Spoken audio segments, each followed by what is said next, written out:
আজি আমাৰ ইয়াত পাৰ্টি চলি আছে তো আপোনালোকে চাব পাৰে ডান্স চলি আছে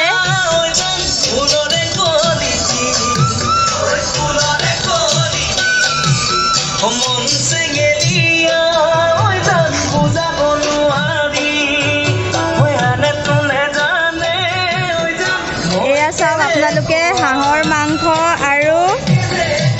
লোকেল চিকেন চলি আছে